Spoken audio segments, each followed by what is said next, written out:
ये लेक्चर हमारा last lecture का ही सेकंड पार्ट है। लास्ट लेक्चर में हमने यंग्स डबल स्लिट एक्सपेरिमेंट के बारे में पढ़ा था और इस लेक्चर में जो कि पार्ट 2 है यंग्स डबल स्लिट एक्सपेरिमेंट का, हम वेव्स इन इंटरफेरेंस का एनालिसिस मॉडल जो है वो डिस्कस करेंगे। सबसे पहले हम एक ज्योमेट्री देखते हैं। हमारे पास ये लाइट वेव्स आ रही हैं और ये उन लाइट वेव्स के रास्ते में एक बैरियर है। इस बैरियर में हमारे पास दो स्लिट्स हैं, S1 और S2, और फिर ये हमारे पास एक स्क्रीन है, व्यूइंग स्क्रीन है, जिसके ऊपर हम ऑब्ज़र्व करेंगे पैटर्न्स को जो कि इंटरफेरेंस की वजह से बनेंगे। तो S1 और S2 स्लिट के दरमियान जो डिस्टेंस है वो D है। हम कोई भी आर्बिट्रेरी पॉइंट P ले लेते हैं और ये arbitrary point P centre point O से y डिस्टेंस के ऊपर है। अब हमारे पास जो सेंटर पॉइंट O है ये एक्चुअली एक ऐसा पॉइंट है जहाँ से S1 स्लिट और S2 स्लिट जो है का डिस्टेंस जो है वो एक बराबर है। तो हमारे पास जो स्क्रीन है और जो हमारे पास ये स्लिट्स हैं, यहाँ से जो डिस्टेंस है वो हमारे पास जो बैरियर है, बेसिकली उन दोनों स्क्रीन और बैरियर के दरमियान जो डिस्टेंस है वो हमारे पास कैपिटल L है। तो अब हम सपोज़ करते हैं दो लाइट रेस, एक R1 लाइट रेस और एक R2 लाइट रे, और हम एक आर्बिट्रेरी पॉइंट P लेते हैं। हम कहते हैं S1 जो स्लिट है उससे एक लाइट रे R1 आ रही है और S2 जो स्लिट है उससे एक लाइट रे R2 आ रही है। अब आपको डायग्राम में भी नज़र आ रहा होगा कि जो R2 लाइट रे है उसको ज़्यादा डिस्टेंस ट्रैवल करना पड़ रहा है R1 लाइट रे की निस्बत। तो अगर हम स्लिट S1 से एक परपेंडिकुलर ड्रा करें R2 के ऊपर, जो कि ये डॉटेड लाइन से यहाँ पर शो किया गया है, तो ये जिस पॉइंट पर इसे कट करेगा इतना डेल्टा डिस्टेंस जो है R2 ने एक्स्ट्रा कवर किया है। अगर ये दोनों लाइट रे जो कि S1 और S2 स्लिट से आ रही हैं, ये अगर पॉइंट P के ऊपर इंटरफेयर करेंगे तो इनका जो पाथ डिफरेंस यानी डेल्टा जो होगा वो डिटरमिन करेगा कि पॉइंट P के ऊपर कंस्ट्रक्टिव इंटरफेरेंस हो रहा है या डिस्ट्रक्टिव इंटरफेरेंस हो रहा है। तो हम ज़रा ज्योमेट्री को फर्दर मज़ीद थोड़ा एक्सप्लेन करता हूँ मैं कि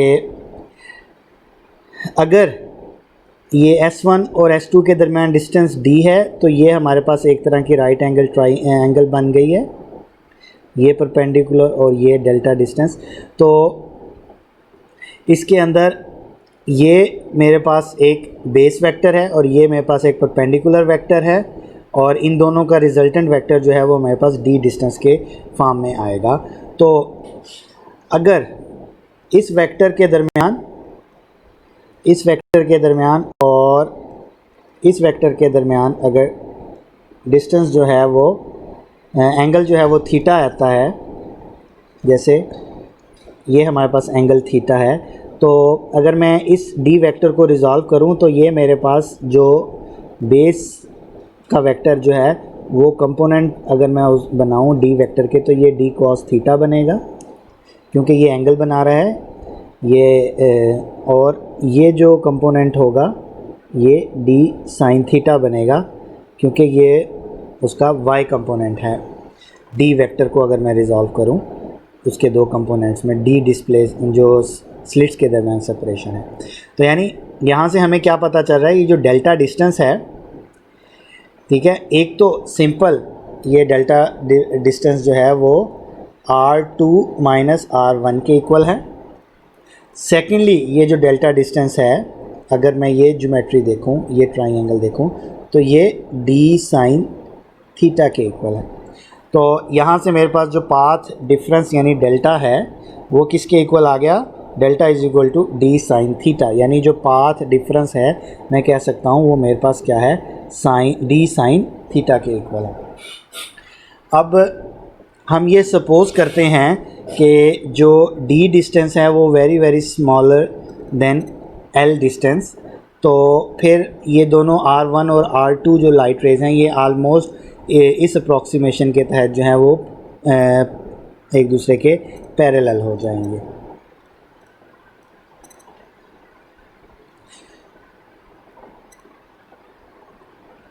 चलें, अब हमने पाथ डिफरेंस तो कैलकुलेट कर लिया, जो कि हमारे पास d साइन थीटा आया।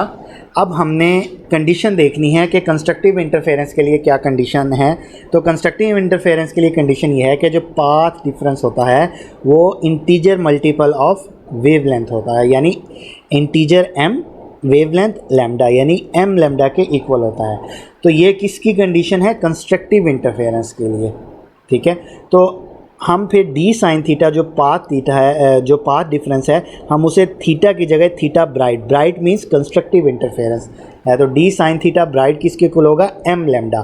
तो ये हमारे पास ब्राइट फ्रिंज के लिए या ब्राइट स्पॉट के लिए जो इंटरफेरेंस पैटर्न के नतीजे में बनेंगे, ये हमारे पास उनका क्या आ गया?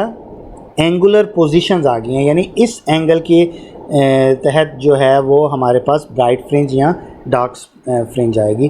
तो ये ब्राइट फ्रिंज के लिए ये हमारे पास इक्वेशन है जो कि एंगुलर डिस्प्लेसमेंट हमें बताएगी। यहाँ पर m की वैल्यू 0 +-1 +-2 हो सकती है। m जो है वो ऑर्डर नंबर कहलाता है। अगर m की वैल्यू जो है वो 0 होगी तो आपके पास जो पाथ डिफरेंस है वो भी 0 के इक्वल होगा। अगर पाथ डिफरेंस 0 है तो इसका मतलब है कि दोनों लाइट रेज जो हैं वो एक जितना डिस्टेंस ट्रैवल करेंगी जब वो S1 और S2 से निकलेंगी। तो वो पॉइंट कौन सा है? वो पॉइंट O है। यानी हमने ये जो पॉइंट O है ये S स्लिट से भी और S2 स्लिट से भी एक जितने डिस्टेंस के ऊपर वाक़या है। तो पॉइंट O के ऊपर जो कि सेंटर पॉइंट है, हमेशा हमारे पास क्या आएगी? ब्राइट फ्रिंज आएगी। तो इस पॉइंट के ऊपर हमारे पास क्या आएगी? ब्राइट फ्रिंज हमें मिलेगी। इसी तरह इसके बाद जो नेक्स्ट ब्राइट फ्रिंज होगी उसके लिए हमारे पास m की वैल्यू क्या होगी? +-1 होगी। तो हम इससे जो नेक्स्ट ब्राइट फ्रिंज होगी वो हमें पता चलेगी कि वो m की वैल्यू +-1 होगी। और सेकंड तो उसको इसी तरह जो सेंटर पर बनेगी हम उसे 0th ऑर्डर मैक्सिमम कहेंगे ब्राइट फ्रिंज के लिए। और जो +-1 के ऊपर m की वैल्यू जब लेंगे तो जो हमारे पास फ्रिंज आएगी हम उसको फर्स्ट ऑर्डर मैक्सिमम कहेंगे। जब +-2 लेंगे तो वो second order maximum and so on. तो इस तरीके से जो है हम वो ब्राइट फ्रिंजेस का एंगुलर डिस्प्लेसमेंट जो है वो फाइंड आउट कर सकते हैं। सिमिलरली हम डार्क स्पॉट्स या डार्क फ्रिंजेस का भी जो है वो एंगुलर डिस्प्लेसमेंट ले सकते हैं, लेकिन उसके लिए जो कंडीशन है उसके लिए कंडीशन ये है कि जो d साइन थीटा यानी पाथ डिफरेंस जो है वो ऑड मल्टीपल ऑफ λ/2 हो, यानी m+½ इंटू लैम्डा, और m की वैल्यू अगेन 0 +-1 +-2 होगी। अब ये ऑड मल्टीपल ऑफ λ/2 से क्या मुराद है? यानी अगर हम m की वैल्यू 0 पुट करते हैं तो ये हाफ लैम्डा होगी। तो ये चीज़ हमारे पास 1/2 लैम्डा, इसको मैं लिख सकता हूँ 1 × λ/2। 1 इज़ अ ऑड नंबर। अगर हम m की वैल्यू 2 लेते हैं, चले मैं यहाँ कर लेता हूँ, m की वैल्यू 1 लेते हैं तो ये +½ तो इंटू लैम्डा, तो ये चीज़ हमारे पास क्या आएगी? 3/2 लैम्डा। तो ये इसको मैं लिख सकता हूँ 3 × λ/2। तो ये देखें 3 अगेन ऑड मल्टीपल है λ/2 का, ये 1 भी ऑड मल्टीपल है। अगर मैं m की वैल्यू 2 लेता हूँ तो ये 2 +½ इंटू लैम्डा, तो ये हमारे पास किसके बराबर आएगा? 5/2 लैम्डा के बराबर आएगा, जो कि 5 × λ/2 के इक्वल होगी। तो 5 अगेन ऑड मल्टीपल ऑफ λ/2। तो हमारे पास क्या कंडीशन आई कि जब डार्क फ्रिंज या डार्क स्पॉट के लिए जो कंडीशन है कि जो पाथ डिफरेंस यानी डेल्टा है जो कि d साइन थीटा के इक्वल होता है, और यहाँ पर हम थीटा डार्क लिखेंगे क्योंकि हम डार्क फ्रिंज के लिए कर रहे हैं, वो ऑड मल्टीपल ऑफ λ/2 होना चाहिए। तो तब क्या होगा? दोनों लाइट रेज आपस में डिस्ट्रक्टिव इंटरफेरेंस करेंगी और उस डिस्ट्रक्टिव इंटरफेरेंस करने की वजह से हमारे पास डार्क स्पॉट जो आएगा। जब वो ऑड मल्टीपल ऑफ λ/2 होते हैं तो दोनों वेव जो पॉइंट P के ऊपर अराइव कर रही हैं वो 180 degree of out of phase होती हैं, जिसकी वजह से यानी अगर ये पहली वेव है तो ये दूसरी वेव है, इनके दरमियान 180 डिग्री का फेज़ शिफ्ट है, जिसकी वजह से जिसकी जिसकी वजह से जो क्रस्ट है वो ट्रफ के ऊपर फॉल कर रहा है और ये डिस्ट्रक्टिवली इंटरफेयर कर रही हैं। तो अब पॉइंट पी के ऊपर कंस्ट्रक्टिव इंटरफेरेंस होगा या पॉइंट पी के ऊपर डिस्ट्रक्टिव इंटरफेरेंस होगा, ये चीज़ डिपेंड करेगी उनके पाथ डिफरेंस के ऊपर कि उनका पाथ डिफरेंस क्या है। अगर तो उनका path difference integer multiple of lambda है तब कंस्ट्रक्टिव इंटरफेरेंस होगा, और अगर उनका path difference odd multiple of lambda by 2 है तो तब उनके दरमियान क्या होगा, डिस्ट्रक्टिव इंटरफेरेंस होगा। क्लियर है? ये हमारे पास अगर अब ये इसी तरह मैं ये पाथ डिफरेंस इसको अगर मैं फर्दर सिंप्लीफाई करूं तो मैं इसे लिख सकता हूं कि यहाँ पर साइन थीटा ब्राइट जो होगा वो बराबर होगा एम लैम्डा बाय ये डी दूसरी साइड पे जाके डी के इक्वल। ठीक है, तो अब मैं साइन थीटा की जगह ये वैल्यू पुट कर सकता हूँ। सिमिलरली यहाँ पे मैं क्या देखूँगा, साइन थीटा डार्क क्या होगा, m plus half lambda by d इसके इक्वल होगा। तो मैं साइन थीटा डार्क के लिए ये वैल्यू जो है वो पुट कर सकता हूँ। तो अभी तक हमने जो थी वो एंगुलर पोजीशन जो है वो फ्रिंजेस की जो थी वो डिटरमिन की थी इस फार्मूले के तहत। चलें अब हम लीनियर जो है उनका पोजीशंस जो हैं वो फाइंड आउट करते हैं। तो लीनियर पोजीशन के लिए हम ज्योमेट्री की तरफ वापस जाते हैं। अब ये जो स्लिट्स के दरमियान सेंटर पॉइंट है वो हमारे पास Q है। Q से मैं एक परपेंडिकुलर ड्रॉ करता हूँ ये इस बैरियर के ऊपर, और ये पॉइंट O के ऊपर जाके मीट करेगा स्क्रीन पे। और इसी तरह ये जो मैंने परपेंडिकुलर ड्रॉ किया था रे स्लिट S1 से रे 2 के ऊपर R2 के ऊपर, इसका भी मैं एक परपेंडिकुलर ड्रा करता हूं तो वो परपेंडिकुलर ये होगा और ये जाके पॉइंट P के ऊपर मीट करेगा। तो मेरे पास एक OPQ जो है वो एक राइट एंगल ट्राइंगल मुझे मिलेगी जो कि यहाँ पर हाईलाइट की हुई है। ठीक है ना, ये OPQ ये मेरे पास एक राइट एंगल ट्राइंगल आएगी। अगर मैं टेन थीटा देखूं इस राइट एंगल ट्राइंगल में तो टेन थीटा किसके इक्वल होता है, परपेंडिकुलर ओवर बेस। यहाँ पर परपेंडिकुलर जो है वो y डिस्टेंस है O से, यानी पॉइंट P के ऊपर हमने अगर इंटरफेरेंस हो रही है और फ्रिंजेस बनेगी तो सेंटर पॉइंट O से जो डिस्टेंस है वो y के इक्वल है। तो tan theta is equal to y over, और बेस क्या है, जो परपेंडिकुलर y है बेस l है तो y ओवर l के इक्वल आएगा। यहाँ से अगर मैं थोड़ा सा सिंप्लीफाई करूँ तो y किसके इक्वल आएगा, l टेन थीटा के इक्वल आएगा हमारे पास। क्लियर है? अब अगर मैं डार्क फ्रिंज बनेगी P स्पॉट के ऊपर तो ये l tan theta theta bright हो जाएगा और ये फार्मूला आ जाएगा हमारे पास, y भी ब्राइट हो जाएगा। और अगर डार्क फ्रिंज बनेगी पॉइंट P के ऊपर तो हमारे पास ये y डार्क हो जाएगा और ये थीटा भी हमारे पास जो है वो डार्क हो जाएगा, ये थीटा डार्क हो जाएगा और ये फार्मूला आ जाएगा। अब ये दोनों फार्मूला जो हैं वो हमें लीनियर डिस्टेंस बता रहे हैं पॉइंट O से। तो ये हम इसे क्या कह सकते हैं, ये लीनियर पोजीशंस हैं ब्राइट एंड डार्क फ्रिंजेस की, यानी हम इनका लीनियर डिस्टेंस फाइंड आउट कर सकते हैं कि सेंटर पॉइंट से ब्राइट फ्रिंज कितने जो होगी वो कितने डिस्टेंस पे होगी और यहाँ डार्क फ्रिंज जो है वो सेंटर पॉइंट से कितने डिस्टेंस पर होगी। तो हम ये जो लीनियर डिस्टेंस है फाइंड आउट कर सकते हैं। अब चूँकि लीनियर डिस्टेंस में अंदर एंगल फिर भी आ रहा है तो हम ये एंगल की वैल्यू फाइंड आउट करने के लिए हम स्मॉल एंगल अप्रॉक्सीमेशन लेते हैं। तो स्मॉल एंगल अप्रॉक्सीमेशन क्या है, स्मॉल एंगल अप्रॉक्सीमेशन हम ये कहते हैं कि ये एंगल थीटा जो है वो बहुत वैल्यू स्मॉल है। अगर थीटा की वैल्यू बहुत स्मॉल हो तो फिर टेन थीटा अप्रॉक्सीमेटली इक्वल होता है साइन थीटा के, यानी हम इस टेन थीटा को रिप्लेस कर सकते हैं साइन थीटा से। तो ये y ब्राइट का कंडीशन क्या बन जाएगी, L साइन थीटा ब्राइट। हमने टेन थीटा को किससे रिप्लेस कर दिया, स्मॉल एंगल अप्रॉक्सीमेशन से साइन थीटा से। और इसी तरह y डार्क किसके इक्वल आएगी हमारे पास, L साइन थीटा डार्क के इक्वल आएगी। अब यहाँ पर मैंने साइन थीटा की वैल्यू पुट करनी है। अब वो साइन थीटा की वैल्यू डार्क के लिए तो ये सामने है, ये वाली है, तो डार्क के लिए आप ये पुट करेंगे तो ये क्या आएगा, L into m plus half lambda by D.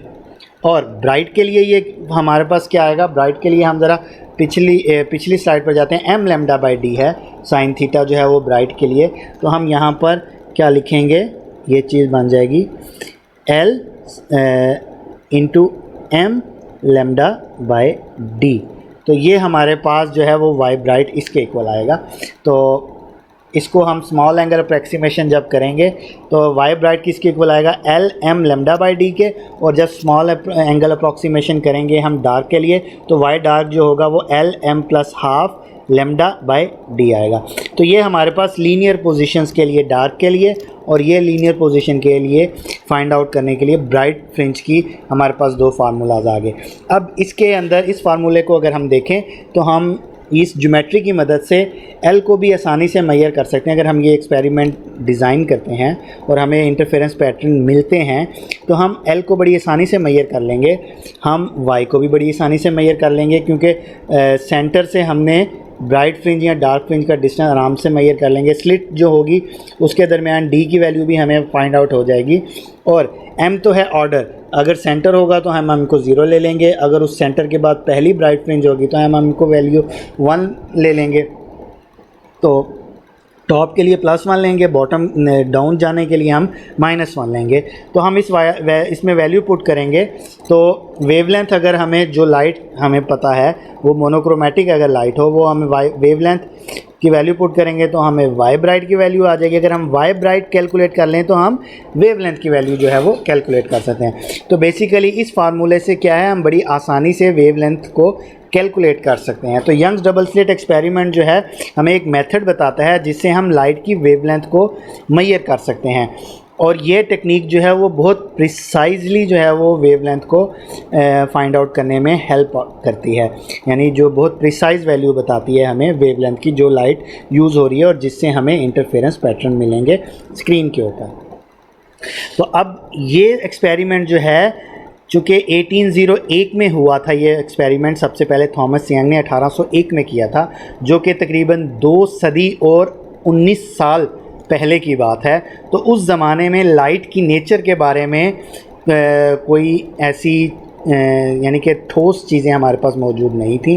तो लेकिन लाइट को उस ज़माने में वेव के तौर पर माना जा रहा, यानी कि कहा जा रहा था कि लाइट एक वेव हो सकती है।